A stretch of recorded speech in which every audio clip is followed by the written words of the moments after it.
This is Detroit's Darkest Times. First thing we want you to do is subscribe, hit the like and the notification bell. We told our audience that we would have an update on the Jimmy Hoffa disappearance by Halloween. And we did some stories about it in the past. So today we're giving you updates. It's what new information that's came out. So those of you of interest in this story, please subscribe, hit the like and the notification bell. On November the 23rd, October of 23rd, the White House has issued directions to the FBI to continue the investigation, directing them to do digs or anything necessary to recover Jimmy Hoffa's remains. So this has just came out on the 23rd of this month.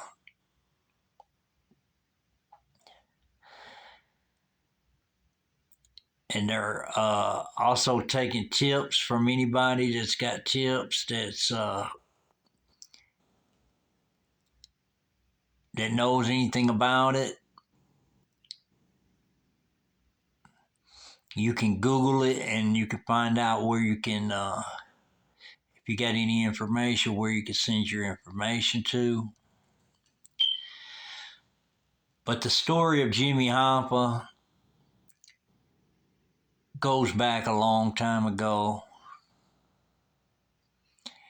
And he come up missing in the parking lot of the Red Fox restaurant on Telegraph Road.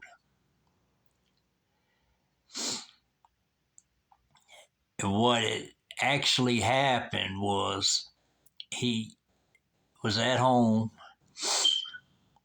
He told his wife he had a meeting and he had to meet some guys at the Red Fox. So he waits for them. They don't show up. So he goes to the payphone, calls his wife, tells his wife he's coming home, he's going to pick up some steaks and cook them when he gets home. So he goes back to his car, and when he goes back to his car, the guys show up that he's expecting. So he leaves his car there. He gets in the car with them in a maroon Mercury.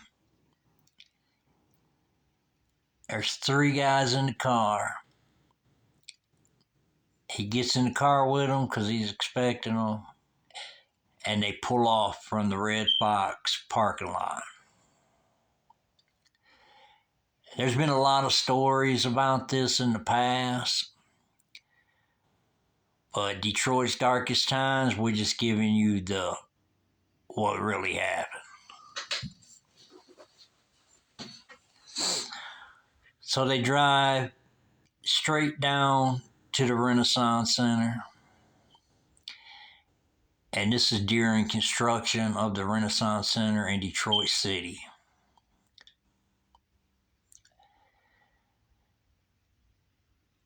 They get down to the Renaissance Center. They open the trunk. In the trunk, they're going to use things to break Jimmy Hoffa's legs and arms. There's one cement truck there. There's one jackhammer guy there. And the cement truck driver also. So they got the jackhammer guy running the jackhammer so nobody can hear what's going on. So in one of the towers, there's construction going on, and they take Jimmy Hoffa from the car after breaking his arms and his legs. Take him from the car to the hole that they're going to throw him in and cover it up with concrete. And the reason Detroit's Darkest Times knows this is because there's an eyewitness that's named Michael Yarborough from Inkster, Michigan, that's came forward and talked about this situation.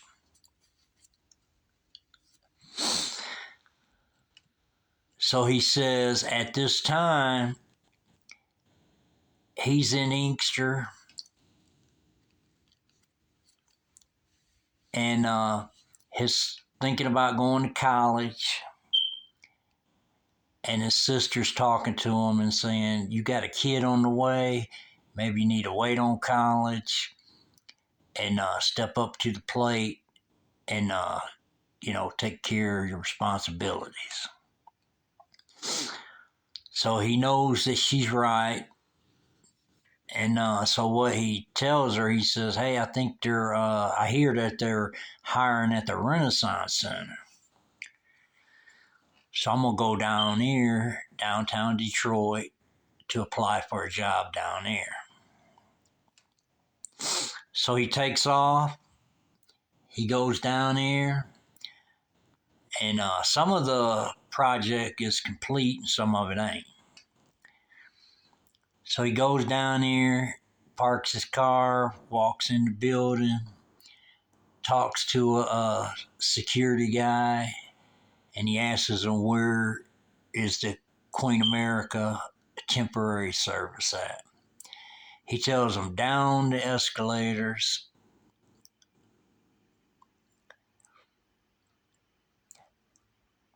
or down the stairs, either or, because I wasn't there, So anyways, he tells him downstairs, and he said, make a right when you get down the stairs, it'll take you to it. When he gets going down, he goes down to the stairs, or once he gets to the bottom, instead of making a right, he makes a left. Then he walks down a little ways, and he sees a door, and it says, no one beyond this point, you must have safety glasses, steel-toed shoes, and a hard hat. Well, then he realizes he went the wrong way, but then he hears a guy yelling, and the guy's yelling for help. So he's thinking that it's a construction worker that's on the other side of that door that's got hurt, and he decides he's going to go help him. At this time, Michael Yarborough is 18 years old, right out of high school. Just there to looking for work. So he goes through the doors, goes down a ramp, and then he sees plastic hanging, cords, lights hanging everywhere, just a basic construction site. But he hears the guy yelling. So when he looks up, he sees two men carrying another man. And the two men are tall, and the man that's in the middle, they got him under his arms, and they're basically dragging him, and he's shorter. But although he's probably shorter than them if they was all standing up together, the main reason he was shorter than them when Michael Yarborough seen them is because each guy has underneath his arms, and they're actually dragging them. And the reason they're dragging him because he can't walk and he can't use his arms. So they've taken him over to a hole, and Michael Yarborough says they throw him in the hole. Then he sees the concrete truck spinning fast, and they pour concrete over him. So what they basically did is buried him alive at the Renaissance Center in Detroit City. And this is from an eyewitness, Michael Yarborough. And you can look him up if you like to see his interview. Also, he says that when this happens, a guy's walking up toward him, and he says, "You need to get out of here, you're going to be next." So Michael throws his hands up, says, you ain't got to worry about me, I'm out. So he takes off walking, going out, and he gets about 10 or 15 feet away, and he sees the guy coming at him fast. So he takes off running. Well, he runs in the building, and he finds a bathroom. He gets up on the toilet, and he's just being quiet. And the guy walks in the bathroom because he can see his feet underneath the stall, but then the guy just turns around and walks out of the bathroom. So he waits a little while. He comes out. Then he runs to the next tower. And then he's going to leave, but he goes outside and he sees the red car that the guys were in, the red Mercury that he seen with the trunk open, where they was dragging Jimmy Hoffa from. He sees it going slowly down the road, so he runs back in the building. He goes to another bathroom and does the same thing. He jumps up on the toilet, and basically he's just scared. And he actually wets his pants also. Not a lot, but just a little. But anyways, that's just from him being scared. And so then he waits a little while before he leaves.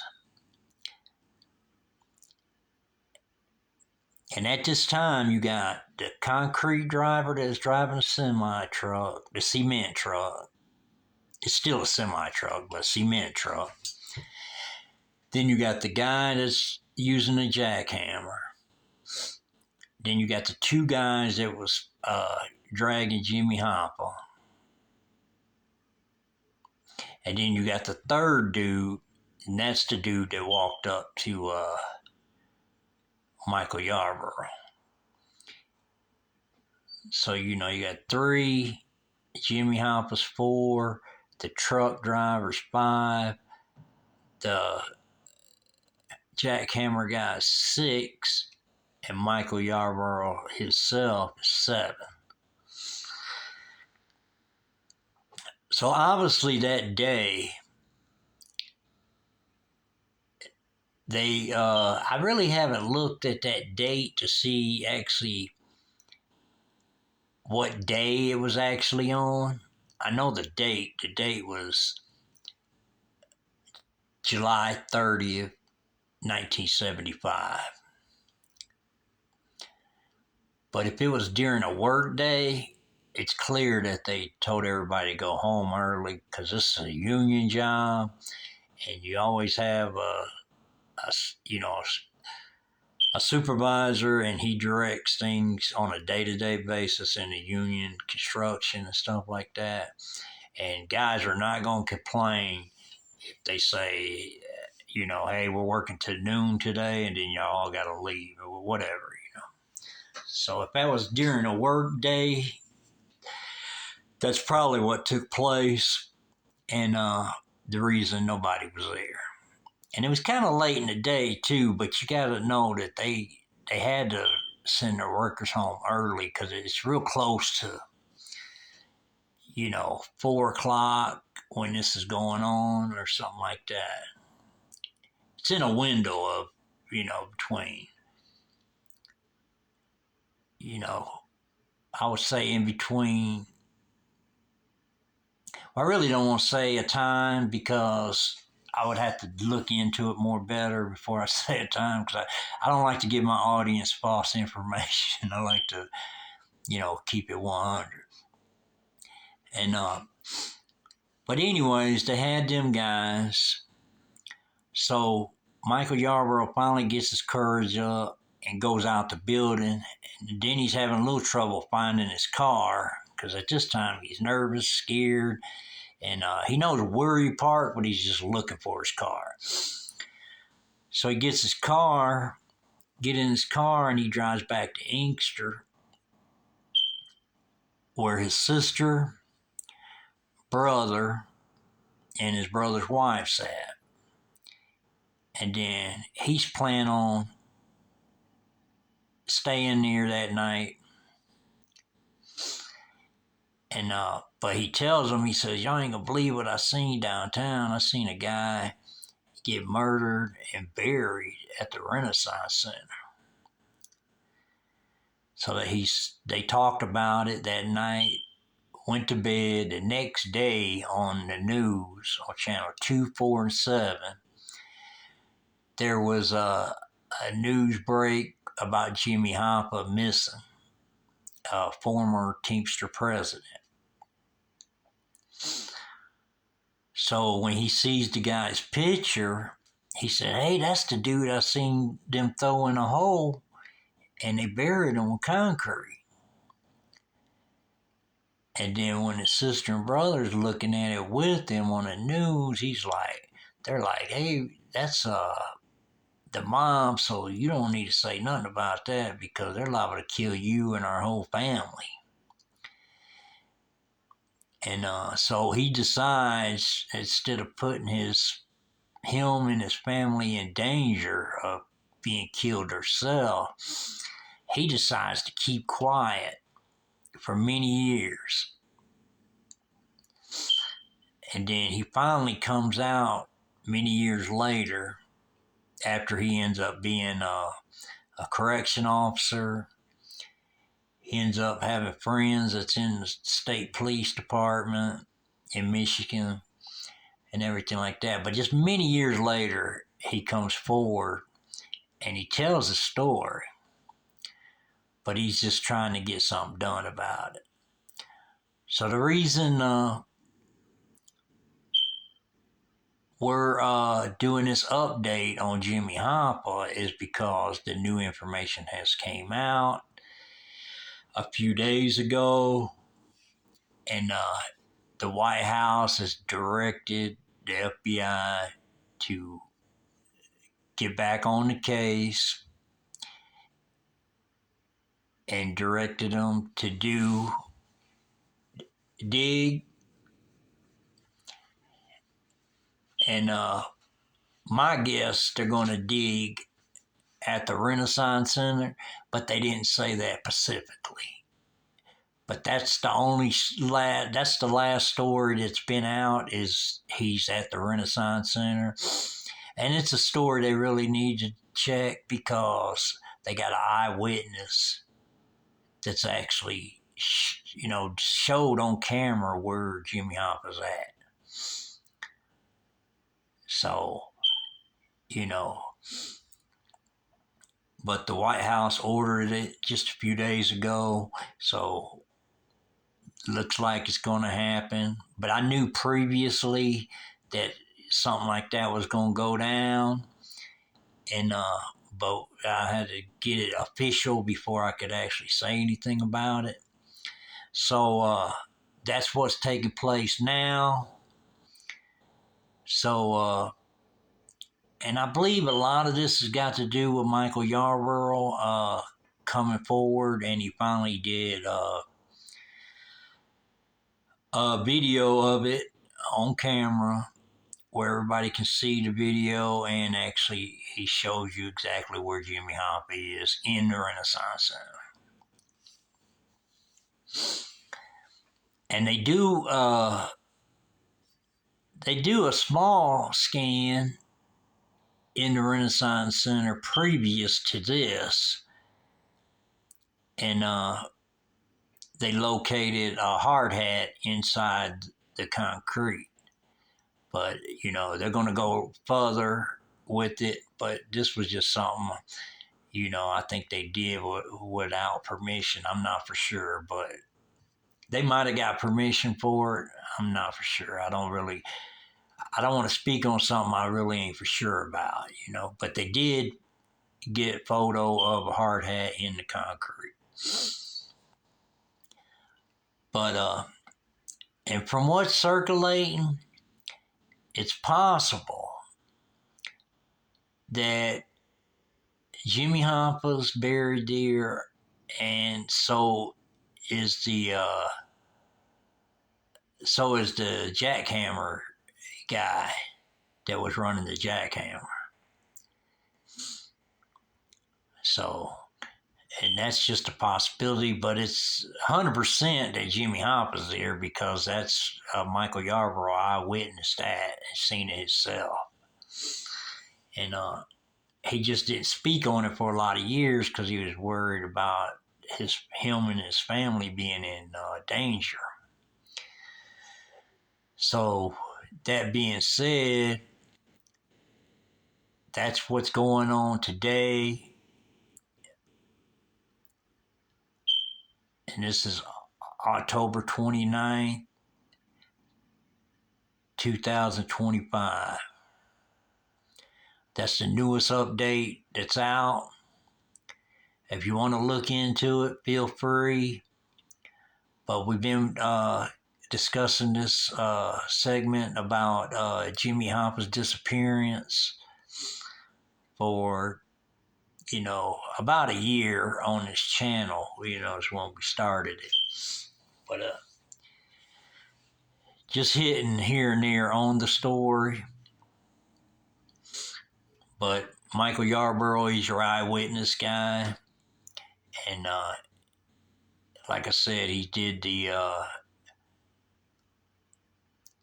video, and you could actually look that up and hear his story.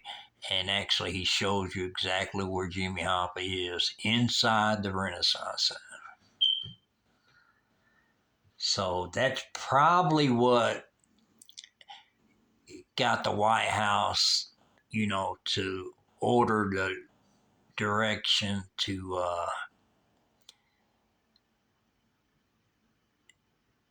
get this going, But they don't mention nothing about the Renaissance Center, but it's the obvious place where he's at because you got eyewitness. So hopefully that all goes to tuition.